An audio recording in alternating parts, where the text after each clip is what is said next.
On this episode of Three Key Insights. It's important to remember that it's lonely at the top. The way you process information, the way that information can be influenced is not the same as when you were working in a mid-level or an entry-level position. The auto industry is moving fast, and it's getting more complex. Success today takes more than instinct, it takes insight. Welcome to Three Key Insights with Sanjiv Yajnik, President of Capital One Auto. Today, Sanjiv welcomes Natasha Del Barrio, CEO of the Bert Ogden Auto Group and one of the industry's leading executives. Having risen from a high school intern to leading a massive 25 rooftop network, her experience fuels a unique point of view about the realities of scaling up, building a corporate team, and standardizing operations for group success. Now, one of the fascinating things, Natasha, that I know about you is that you started actually during high school as a part-time marketing assistant at the Bert Ogden Auto Group. And after finishing college, you worked at Citigroup and JP Morgan before coming back to the dealership and then rising very fast to finally becoming the CEO of the group. And you were named CEO in 2017, and you oversee all the dealerships. Natasha, can you talk a little bit about what you learned during your internship days and then coming into the business and your ascent to becoming a CEO? Well, what I learned during those early days is kind of a funny story. I was hired to be the marketing assistant. But I was 15 years old. And so the marketing director thought, what in the world am I going to do with this kid? And so she sent me off to every other department in the dealership to do administrative work for any other department that had anything to do. So before I touched my first piece of marketing paper, I had done a little bit of something in every department of the dealership. So that's how it started, floating around from department to department until we found a marketing task that the marketing director finally gave me, and it went well. And I worked probably 10 hours a week because I was still in high school, and I had an epiphany a little bit later that I was spending more money in gas than I was making because, I mean, we won't say how long ago that was, but the minimum wage was $5.25 an hour at the time. And so after finishing school, you went to work with Citigroup and then JP Morgan, still in the, connected to dealers. So you were managing a portfolio of over 140 dealers before coming back into a dealership. What did you learn in the banking sector that you could bring back to the dealerships? I think spending time in the banking sector equipped me very well for this position. I got to understand very intimately what the other side of the transaction looked like, whether you're talking about a floor plan transaction or retail installment transaction. But I think you can be a lot more effective at what you're trying to do when you have a clear understanding of what the other side is doing. Yeah, there are not many people who have a good understanding of both sides. Now, one of the things that really drives us is the fact that the dealership business is such an important business in the United States. I mean, apart from the fact that it is one of the most entrepreneurial businesses in the US, it also serves an incredibly important purpose of providing personal mobility, which actually for many families leads to financial mobility and also emotional well-being. And it is a tough business to actually run. But to get into the business, to run it, and to be successful is incredibly difficult.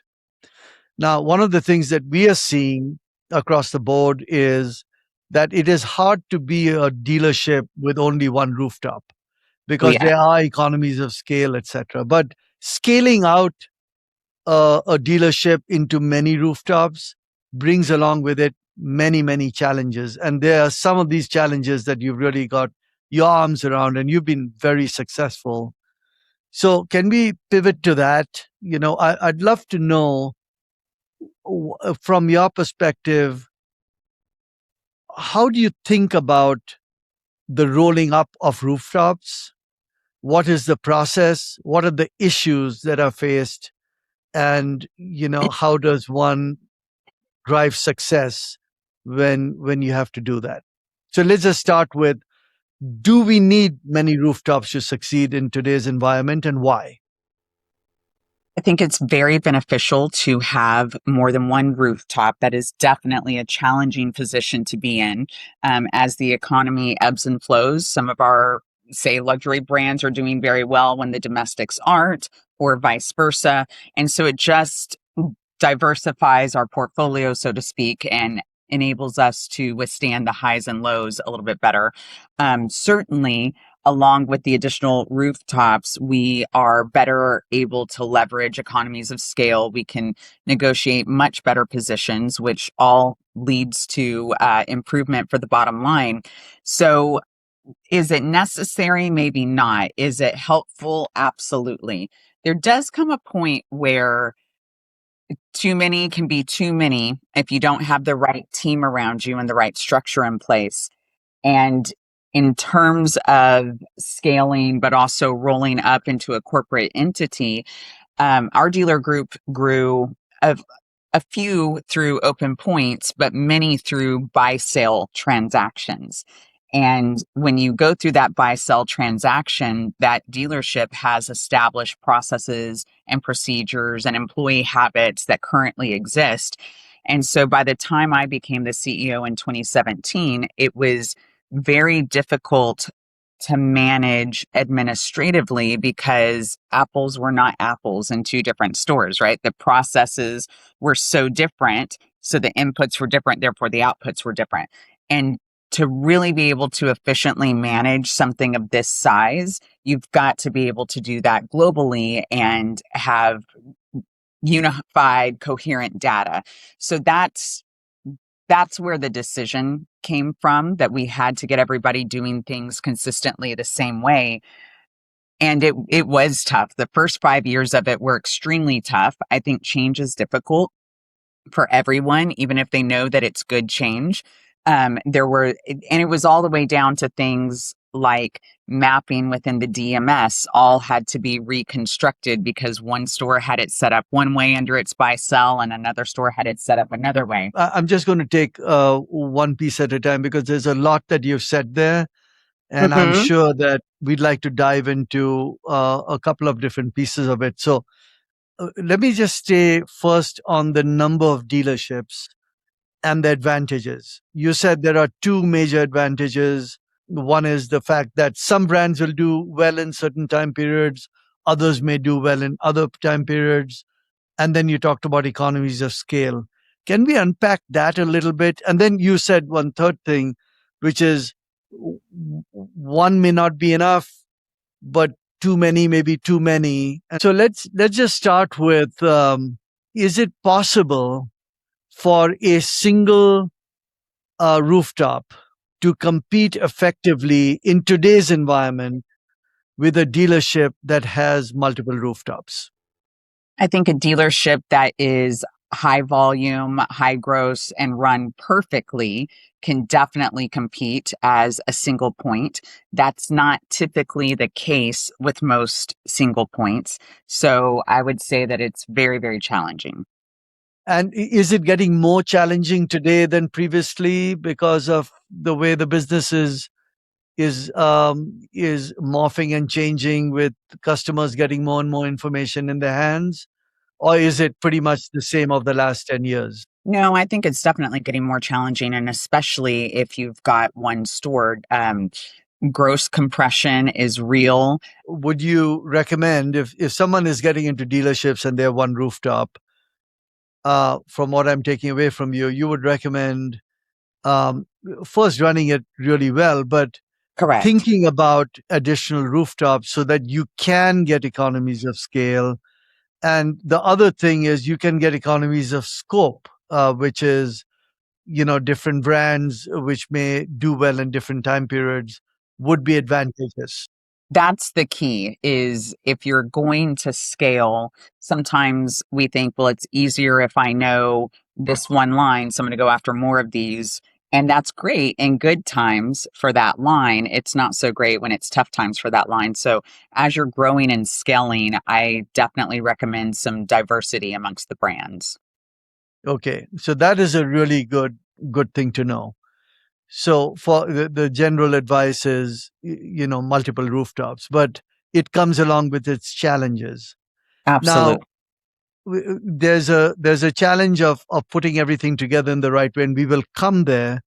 But are there any other reasons why you would say there is a sweet spot of the number of rooftops you want to get to? Or are there breakpoints?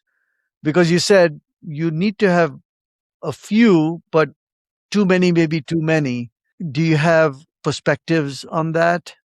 That's really relative depending on what your talent pool looks like. So another benefit of the multiple rooftops is that we've got a larger talent pool, and now that we have brought everything in to have a corporate structure, it's very easy to move people from one store to another when the need arises. But what your talent pool and what your support system from a human capital perspective looks like is going to have everything to do with how many is too many.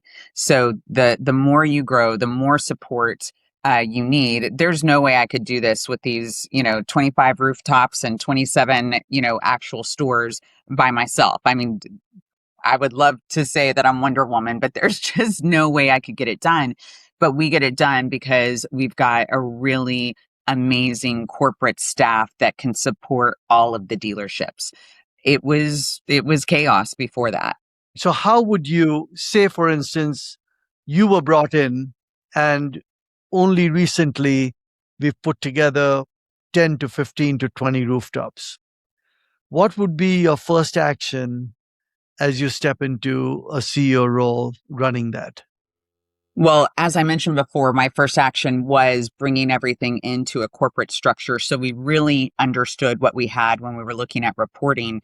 And that's easiest to do in the frontline positions of the dealership. It's harder to start in accounting where you've got so much DMS mapping and tax issues. But we took the very process driven parts of the dealership, such as the service department and the sales department, and we brought our team together in a think tank, so to speak, and said, what is the best, most effective, most consistent process? And we brought all of the best practices together. We wrote up one process that became the Bert Ogden process. And then we had a team. It wasn't just here's the document, now you've got to do it, but we had a team who was responsible for rolling it out and implementing it in the stores so that we could start changing that pattern of behavior to come into alignment with whatever that new process was that we wrote.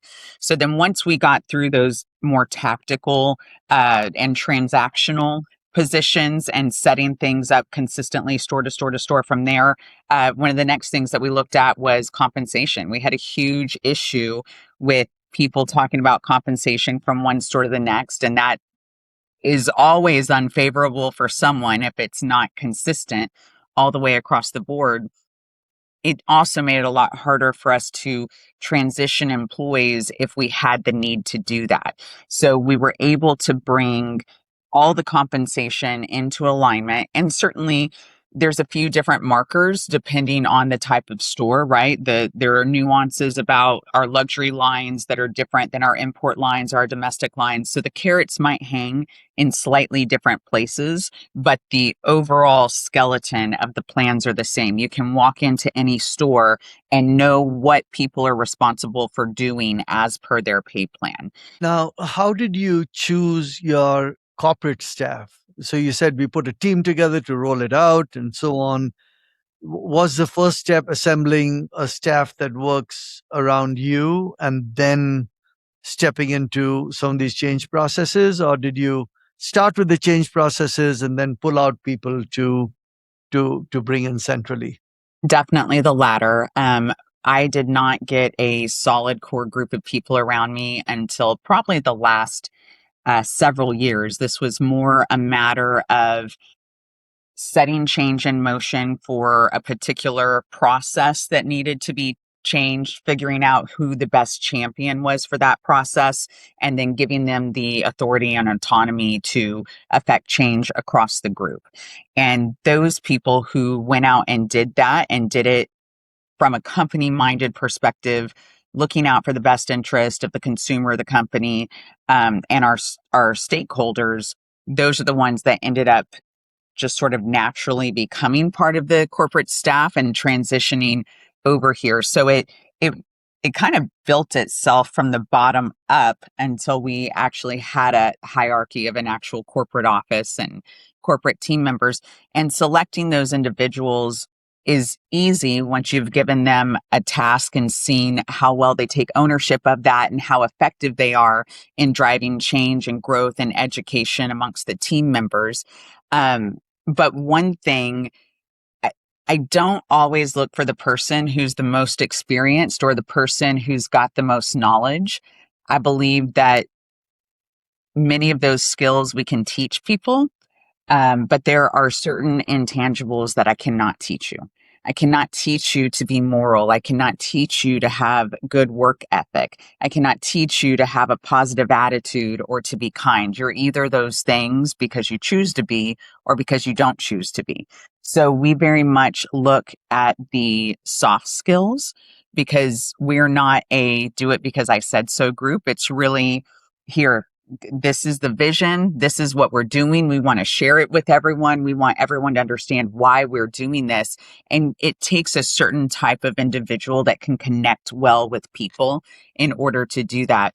We have a company motto, which is do the right thing every time, all the time. So certainly we need leaders that are living up to that motto. Yeah, that's a brilliant move, actually, because um, if you make the mistake of starting with the corporate staff and just bringing in people, if they're the wrong people, then you're just going to be trying to roll out things ineffectively, and you wouldn't know whether it is because the thing that is being rolled out is ineffective or the people are ineffective. But this way, you can see the winners and the people who want to do the right thing. And I love your point about orientation versus knowledge. So people who have the right attitude um, is so much more important than people who know things by rote. Well, Um, and we've got over 1,200 employees. And so there's no way that we are going to be able to move this ship unless we have buy-in. So by selecting the corporate staff by people who've taken on group-wide projects for us, has really created the confidence amongst the team and the buy-in amongst the team once they get into those corporate positions, because they remember when we had this struggle and you came over here and worked through this and helped us through this. So then once they transition to that corporate position, they've got the respect and the confidence of the team that they're trying to lead. you talked about going after the processes first and whether it is sales or service department and so on. And you said accounting, etc., is a little harder because you have different DMS systems, different strategies, different ways in which data is served up, etc. But what do you do about that area? Do you just leave it alone? Do you have some common processes? Do you tackle that as the next stage? I think that's absolutely critical. You definitely have to tackle that. It's possibly more important than everything else, but everything else feeds that, and quite frankly is easier to change than the accounting department is. And so we had to make decisions. Every OEM has their own dealer accounting manual, preference on DMSs, et cetera, et cetera. So we had to make a decision. This is what our group is going to do. This is the DMS we're going to use. This is the chart of accounts that we are going to ascribe to throughout the dealerships, regardless of what the brand is. And it took probably 12 to 15 months of tedious mapping and checking to make sure everything was happening the same in every single dealership. But even in the accounting department, you just how do you eat the elephant, right? One bite at a time. So we just took one project, one department at a time and worked on it. And is there a particular department in the dealership? Now I'm just talking about, say you're trying to get all your processes right. You're working with the accounting piece, you're working with the plans on DMS and so on. On an ongoing basis, is there a particular area of the dealership where you would say you have to, when everything is working and it's been a few years, where you actually have to pay a lot of attention to or more attention to than others to make sure that everything is running really well? I think that would definitely be the sales and finance department. When we're dealing with a customer in the sales and finance department, there's constant give and take of information required to get to the end of the transaction. And while the majority of customers are absolutely wonderful and absolutely amazing, you've got some fraudsters and people out there that will try to take advantage of a situation. And so that's definitely where I feel we have to be the most vigilant, because that's where we've got the most exposure. One thing that we did in order to make sure we were protecting ourselves from that is we established an internal audit department. And while individuals in that department have the capacity to audit our accounting department, which is, I think, what people think of generally when they think of auditing, what these individuals are primarily tasked with is going through all of the transactions. And so I can't remember, I haven't seen it lately, but the last time I looked, they had a 157-point checklist that they were looking at, and they're looking at state and federal regulatory issues. They are looking at particular OEM expectations. They are matching up contracts to callbacks and making sure everything is accurate, which should pretty much be handled in the funding process, but you'd be surprised. We catch some things here or there.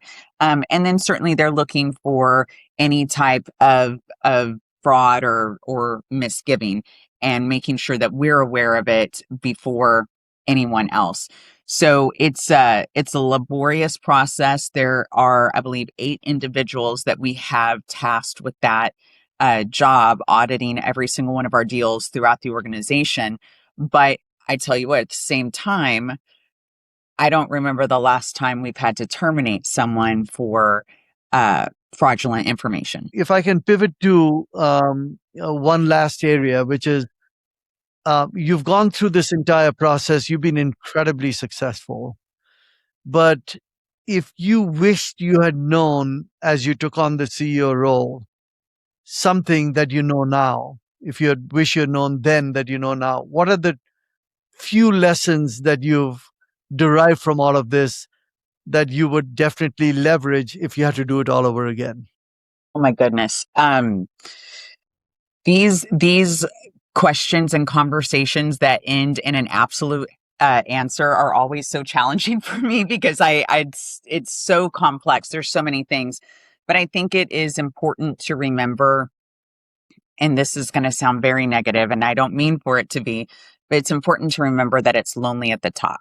The way you process information, the way that information can be influenced is not the same as when you were working in a mid-level or an entry-level position. And the amount of responsibility that you take with you every day, it's not a burden. It's definitely a responsibility, but I think people underestimate how intense that can be. I think that is it's a wonderful learning and experience.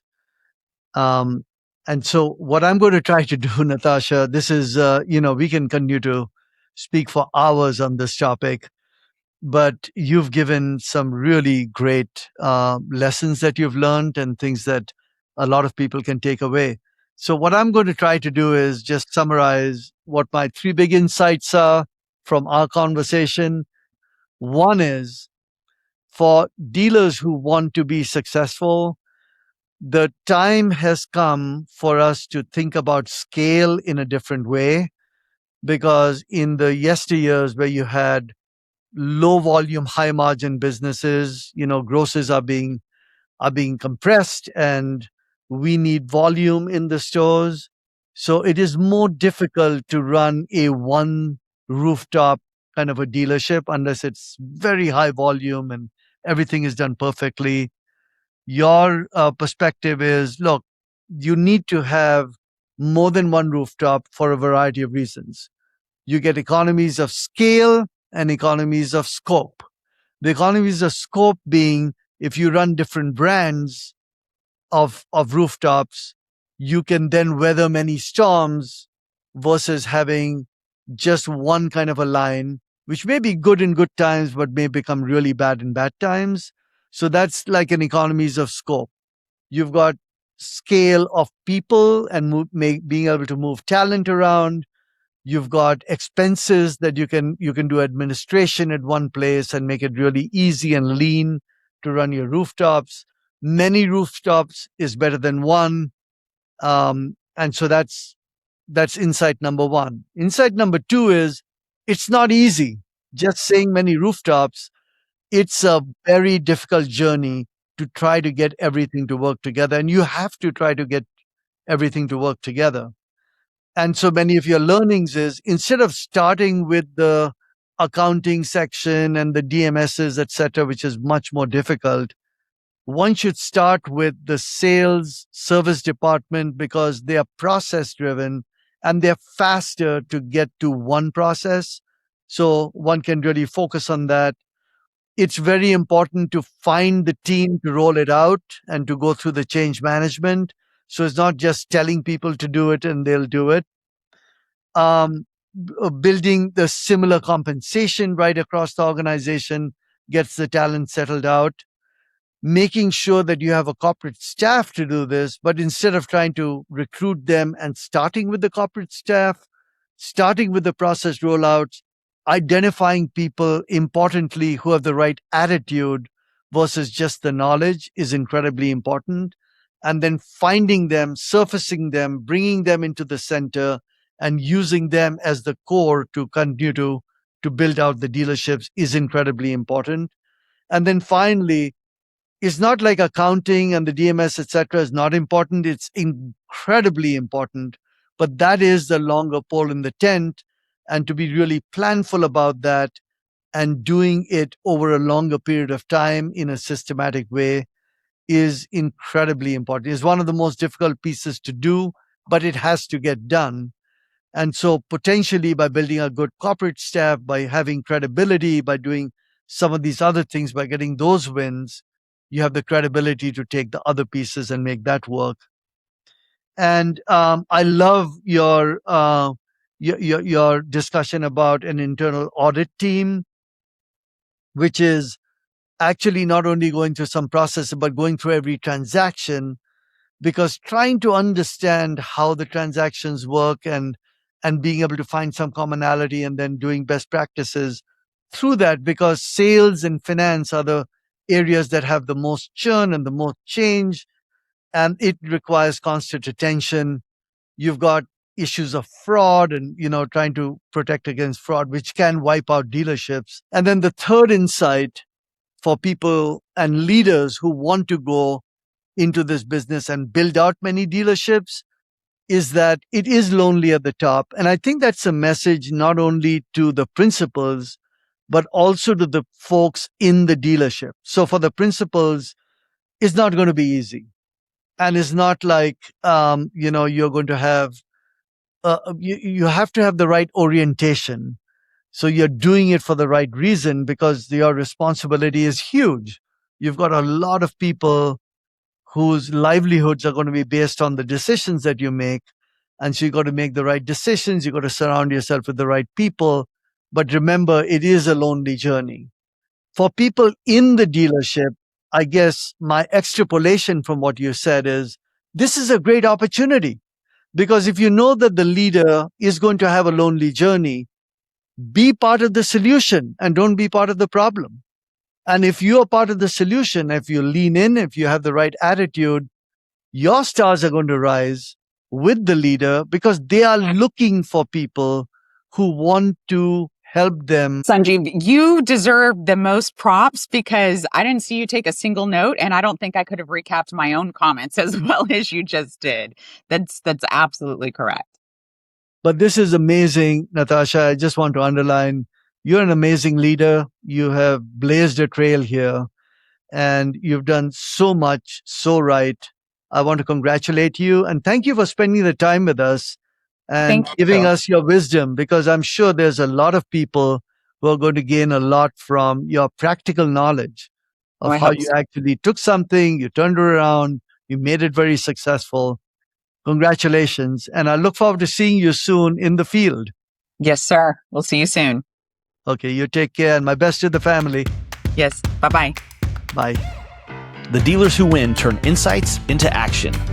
Now's the time to take the lead. This has been 3 Key Insights with Sanjiv Yajnik. We'll see you next time. The views and opinions expressed by guests on this podcast are solely their own and do not necessarily reflect the official policy or position of Capital One Auto, Capital One NA, or its affiliates. This content is provided for informational and educational purposes only and is not intended to serve as financial, legal, tax, or business advice. Viewers should consult their own independent professionals regarding their specific individual or business needs.